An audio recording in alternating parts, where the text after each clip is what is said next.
Hai anak-anak Lause, jumpa lagi dengan materi kedua yaitu matematika. Nah, hari ini kita matematikanya belajar tentang volume nak lah. Volume itu bisa kita sebut juga dengan kapasitas ya, suatu kapasitas yaitu perhitungan seberapa banyak ruang yang bisa ditempati oleh suatu objek atau benda. Jadi seberapa cukup, seberapa banyak yang bisa ditempati oleh suatu objek, bisa berupa benda yang teratur ataupun benda yang tidak teratur. Contohnya benda yang teratur itu benda kerucut, limas, persegi. Nah, itu adalah benda yang teratur. Tapi ada yang benda tidak teratur, misalnya contohnya air. Nah, kali ini kita akan membahas tentang volume benda yaitu dengan air. Nah, ini. Nah, mari kita bahas sama-sama lah. Setelah bermain peran ya, Benny merasa haus. Nah, dari pelajaran di atas ini tadi kemudian Benny melihat susu disimpan dalam berbagai kemasan. Nih kemasannya.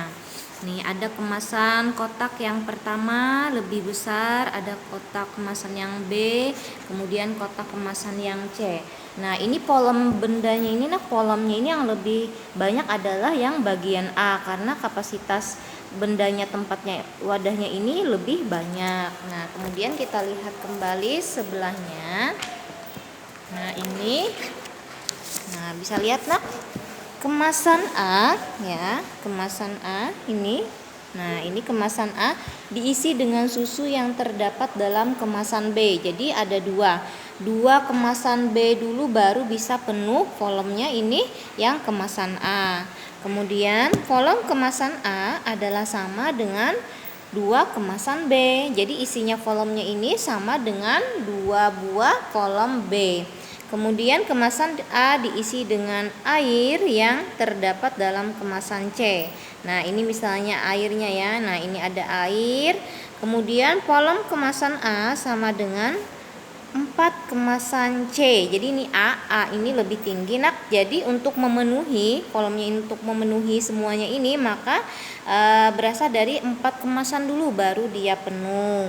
Mari kita baca sama-sama lagi di bawahnya. Volume kemasan A sama dengan 4 kemasan C, maka volume kemasan A, B, dan C berbeda. Kemasan susu merupakan satuan volume tidak baku. Nah, jadi tadi Lause sebutkan kan ada yang namanya tidak beraturan dan beraturan. Jadi kalau sudah beraturan itu sama, misalnya tadi kayak berbentuk segitiga, kerucut, limas. Nah, kalau di sini tidak baku sama dengan tidak beraturan, tidak baku sama dengan tidak beraturan.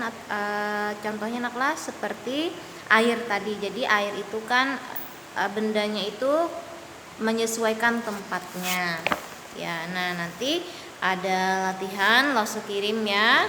Nah contohnya seperti ini. Ini kalau kita bahas Nah, ini kira-kira yang mana yang lebih banyak isinya?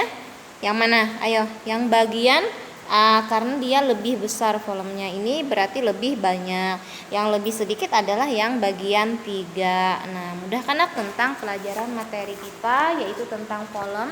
Jadi Lause jelaskan lagi, volume tadi adalah bisa kita sebut dengan kapasitas suatu ruang untuk memenuhi ya yang bisa ditempati oleh suatu objek. Jadi kapasitas ya sama dengan volume tadi sama dengan kapasitas seberapa banyak ruang yang bisa ditempati oleh suatu objek. Nah, kemudian objek itu juga terdapat 2, ada yang teratur, ada yang tidak teratur, atau ada yang baku, ada yang tidak baku ya. Nah, untuk materi hari ini hanya ini, mudah-mudahan ada manfaatnya. Untuk tugas nanti Lause kirim. Dadah.